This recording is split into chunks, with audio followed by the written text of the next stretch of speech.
a heathen for a wife, would the offspring the Israelite and the heathen produce be an Israelite? Can the Israelite preserve his seed if he continues to procreate with the heathen woman? Let's say this indigenous man believe in "you are what your father is" doctrine. He choose to marry this heathen woman. Their union produced this child. According to "you are what your father is," whatever woman he choose to reproduce with, his offspring will be a full-blooded Israelite. Here is their offspring. He is an Israelite. Their offspring grow up into a man. I will call him Jason. Jason meet this woman and marry her. Jason and his wife union produce this child. According to "you are what your father is," Jason's son is a full-blooded Israelite. Jason's son I will call James. James mature into a man and marry this woman. Their union produced this child. According to "you are what your father is" doctrine, James' offspring is a full-blooded Israelite. I will call James' son Luke. When I look at Luke, he looks like an Edomite according to the Hebrew Israelite doctrines. Nevertheless, if James is a full-blooded Israelite because of "you are what your father is" doctrine, then his son Luke is a full-blooded Israelite. How do you differentiate Luke from a heathen? You cannot, because Luke is a heathen himself. Does this doctrine make sense? The Hebrew male, the forefather to this family, has successfully spoiled his seed and whited himself out. His great-grandson Luke is the third generation. If his great-grandson continue to reproduce with heathen women, his seed will continue to be spoiled. If a daughter of Zion marry a heathen man, according to "you are what your father is" doctrine, her child would not be an Israelite. If the daughter of Zion meet this man and marry him, how does the Hebrew Israelite males who support "you are what your father is" doctrine differentiate the man the daughter of Zion chose from his great-grandson, the product of a heathen woman?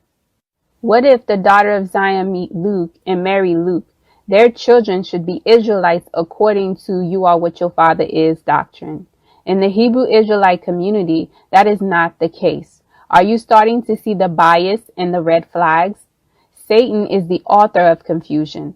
How can the doctrine say whatever Hebrew male produce with any woman is an Israelite, but if a daughter of Zion married their great-grandson from the heathen woman, the child is not an Israelite? Make it make sense. "You are what your father is" stems from the kingdom of darkness. Remember, every so-called race comes from the indigenous population.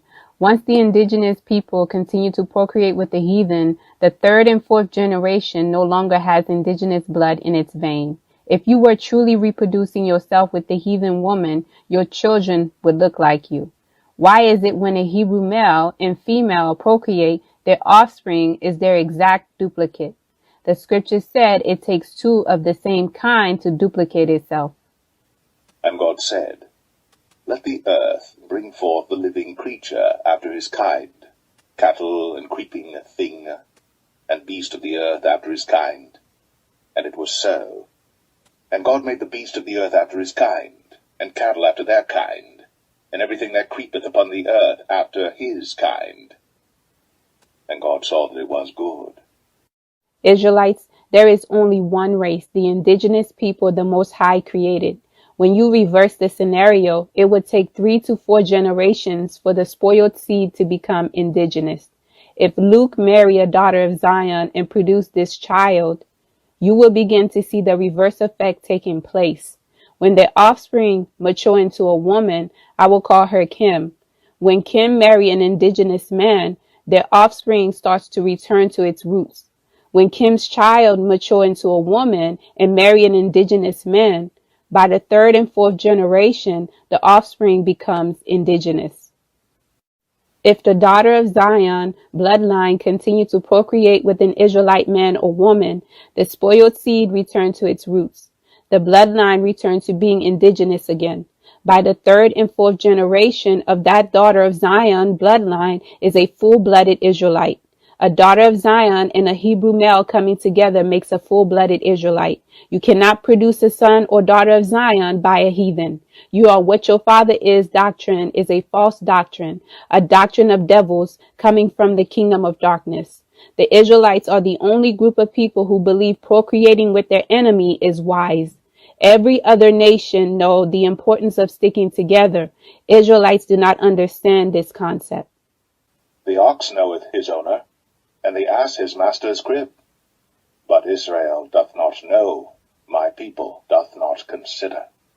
For my people is foolish, they have not known me, they are sottish children, and they have none understanding.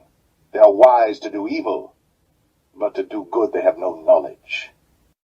An important detail I want to stress: if a product of a heathen woman, an indigenous person, continue to procreate with indigenous people, their seed will return to being indigenous by the third and fourth generation.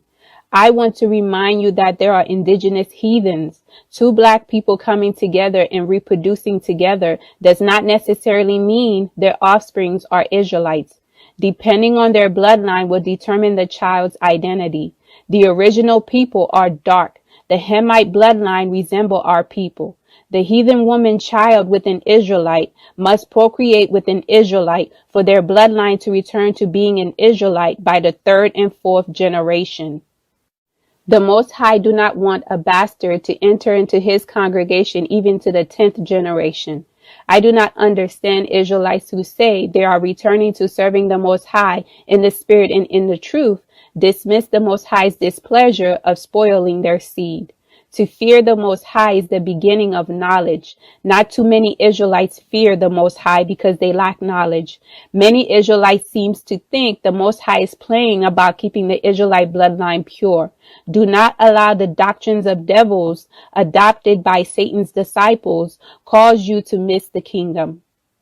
A bastard shall not enter into the congregation of the Lord, even to his 10th generation shall he not enter into the congregation of the Lord.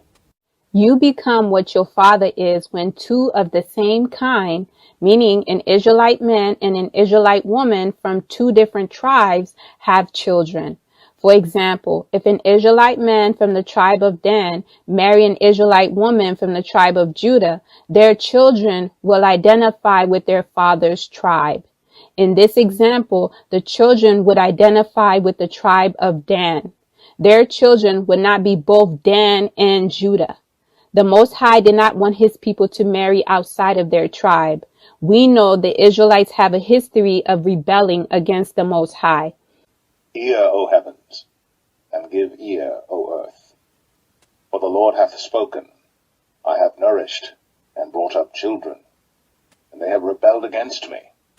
If we fast forward to today, most of us do not know what tribe we are from. Of course, there will be Israelites from different tribes intermarrying. As long as you are marrying another Israelite, your children will be whatever their father tribe is.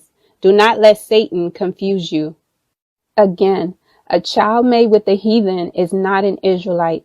Now that you know the truth, you are without excuse. Israelites, do not play with your salvation by accepting doctrines coming from Satan's disciples. You should not be following people. You should be following the Most High. I hope this message will help you be successful in this awakening. When you know the truth will set you free. Do not allow the flesh to have the last say. Reserve the final say for the Most High. Then said Jesus to those Jews which believed on him, If ye continue in my word, then are ye my disciples indeed, and ye shall know the truth, and the truth shall make you free.